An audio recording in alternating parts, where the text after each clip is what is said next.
Hi കൂട്ടുകാരെ, ഇന്ന് വിറക് വെട്ടുന്ന മെഷീൻ്റെ ഒരു വീഡിയോ ആണ് കേട്ടോ. ഇവിടെ ഒന്നും വിറക് വെട്ടാൻ ആളില്ലാണ്ടായി കഴിഞ്ഞിരിക്കണു. കുറച്ച് കാലം മുമ്പ് വരെ കരാട്ടെ രാമൻ എന്നുള്ളൊരു ആളായിരുന്നു.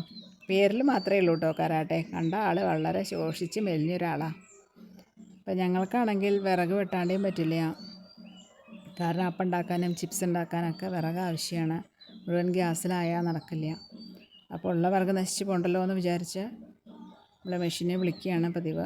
അപ്പോൾ മെഷീൻ കൊണ്ടുവരണമെന്നുണ്ടെങ്കിൽ കുറച്ച് മണിക്കൂറുകൾ, ഒരു ദിവസത്തെ പണി അവർക്ക് ഉണ്ടാവണം. അപ്പോൾ അത്രയും നമുക്ക് കൊടുക്കാൻ പറ്റില്ല. ചിലപ്പോൾ കുറച്ച് നേരമൊക്കെ ഉണ്ടാവുള്ളൂ. അപ്പോൾ ഒരു 4-5 വീടുകളുണ്ടെങ്കിൽ മാത്രമേ അവർ വരാൻ തയ്യാറാവുള്ളൂ. പക്ഷേ 2-3 ദിവസം പണിയെടുക്കണത് ഒരു ദിവസം 4-5 മണിക്കൂർ കൊണ്ട് വെട്ടിക്കഴിയും.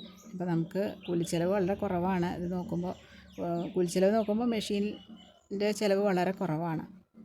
അപ്പോൾ അതാണ് കൂടുതൽ ലാഭകരം.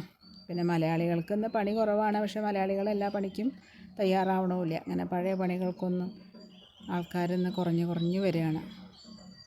അപ്പോൾ എല്ലാം മെക്കനൈസ്ഡ് ആയിക്കൊണ്ടിരിക്കുകയാണ്. അതായത് തൊഴിലാളികളുടെ എണ്ണം വളരെ കുറവാണ്. അവർക്കുള്ള പണി ലഭ്യതയും കുറവാണ്. എല്ലാം മെഷീൻ ഏറ്റെടുത്ത് നടത്തിക്കൊണ്ടിരിക്കുകയാണ്.